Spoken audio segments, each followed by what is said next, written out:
நேயர்களுக்கு வணக்கம்.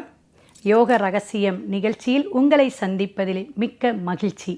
ஓம் பூச்சியாய ராகவேந்திராய சத்திய தர்மரதாயச பஜத்தாம் கல்ப விருஷாய நமதாம் காமதேனுவே. ஸ்ரீ ராகவேந்தருடைய பொற்பாதம் தொட்டு வணங்கி குரு வாழ்க, குருவே துணை. எல்லாருக்கும் நன்னாளாக பொன்னாளாக இருக்கட்டும். 19ஆம் தேதி செவ்வாய்க்கிழமை, மே மாதம். மிக சிறப்பான செவ்வாய் அப்படின்னாவே அம்பாளுடைய, துர்க்கையோடைய, முருகனுடைய நினைவுகள் எல்லாமே வரும். இதெல்லாம் யாருக்கு வரும் அப்படின்னா, நமக்கு ஏதாவது நடக்காதா, நம்ம இன்றைக்கி ஏதாவது முயற்சி பண்ணக்கூடாதா, என்னென்ன கஷ்டங்கள் இருக்கோ, இந்த கஷ்டங்கள் இருக்கிறவங்களுக்கு மட்டும்தான் அந்த நாளில் என்ன செய்யலாம், எப்படி வருமானம் எடுக்கிறது, எப்படி இன்றைக்கி நம்மளுடைய ஹெல்த் இஷ்யூ இருக்கும், இது மாதிரி பல விஷயங்களில் நம்ம போராடக்கூடிய விஷயங்கள் நிறைய பேருக்கு இருக்குதுங்க. அப்போ இந்த வைகாசி 5ஆம் தேதி திருதியையில் வரக்கூடிய இந்த நாள் மிருகஷீரிடம் அப்படிங்கிற நட்சத்திரத்தில் இன்றைக்கி பயணிக்கக்கூடிய நாளாக இருக்குது. இன்று நீங்கள் புதிய முயற்சியோ புதிய விஷயத்தையோ ஒரு தொழில் விஷயமோ எதாக இருந்தாலும் தொடங்குவது அவ்வளவு சிராப்தம் இல்லை. அப்படி இருக்கக்கூடிய காலகட்டத்தில் ஒரு டிஸ்கஸ் பண்ணக்கூடிய அமைப்பு, ஒரு ஃபேமிலியோட எங்கே என்டர்டெயின்மெண்ட்டு போகக்கூடிய விஷயமெல்லாம் நீங்கள் செய்யலாம். மிருகஷீரிடம் பொதுவாக இந்த நட்சத்திரம் பார்த்திங்கன்னா விசேஷமான செவ்வாயுடைய நட்சத்திரம், சந்திரனுடைய அதிபதினு சொல்லுவோம். அப்போ இந்த சந்திரனுடைய ஆதிக்கம் கொண்டு இருந்தாலும் செவ்வாய்ங்கிற அந்த வேகம், கோபம், படபடப்பு, சுறுசுறுப்பு இதெல்லாம் இன்றைக்கி எல்லாருக்குமே ஆக்சுவலாக இருக்கும். ஏன்னா கிழமைநாதனும் அந்த நட்சத்திரமும் வரனால அந்த கிரகம் செயல்பாட்டுக்கு வரும்.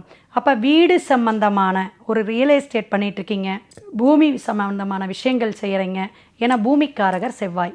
கிரகத்தோடும் ப்ளஸ் அந்த கிழமையோடும் வரக்கூடிய நாளை நம்ம பயன்படுத்துறதுலாம் ஒரு சூட்சும ரகசியம்.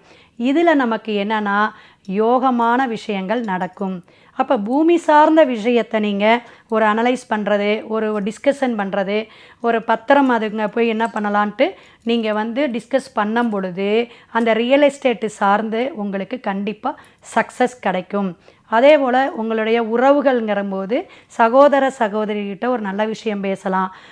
சுபகாரியமான ஏதாவது திருமணத்துக்கு ஏற்பாடு, வீடு கிரகப்பிரவேசத்துக்கு ஏற்பாடு பண்ணுறது, ருது ஆயிட்டாங்க, அது மாதிரி எந்த ஒரு விஷயமாக இருந்தாலும் இன்றைக்கி நீங்கள் ஒரு சகோதர சகோதரிகள் உங்கள் கூட உடன் பிறந்தவங்ககிட்ட ஒரு டிஸ்கஸ் பண்ணிங்கன்னா அது சக்ஸஸ் ஆக முடியும்.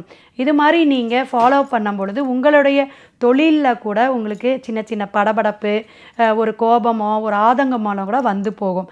அப்போ இதெல்லாம் எப்படின்னா உங்களுடைய ஜாதகத்தில் செவ்வாய் வலிமையாக, இப்போ செவ்வாய் கிரகம் பார்த்திங்கன்னா மகரத்தில் தான் உச்சம் பெறார், அதே கடகத்தில் நீச்சம் பெறார். இந்த மாதிரி நீச்சம் உச்சம் ரெண்டும் பெறக்கூடிய அமைப்பில் உங்களுடைய ஜாதகம் இருந்துச்சுன்னு வச்சுக்கோங்களேன், ஜனன பிறப்பு ஜாதகத்தில் கண்டிப்பாக இந்த மாதிரி படபடப்பை இதெல்லாம் வரலாம். இப்போ செவ்வாய் தசாவே நடக்குது அப்படின்னாலும் நீங்கள் இன்றைக்கி எனக்கு செவ்வாய் தசைங்க அப்படின்னா 7 ஆண்டுகள் நடக்கும். அப்போ உங்களுக்கு நீங்கள் என்ன செவ்வாய் தசை செவ்வாய் புத்தியாக கூட இருக்கலாம், அது உங்கள் ஜாதகத்தை பார்த்துக்கணும். அப்போ துர்க்கை அம்மன் வழிபாடு ராகு காலத்தில் நீங்கள் வழிபாடு எடுக்கலாம். அதே போல் முருகனுக்கு போய் அபிஷேக ஆராதனை, அதாவது செவ்வரளி இது மாதிரி பூக்கள் கொடுத்து நீங்கள் தீபம் போட்டுவாங்க, சிறப்பாக இருக்கும். சிவாய நம. திருச்சிற்றம்பலம்.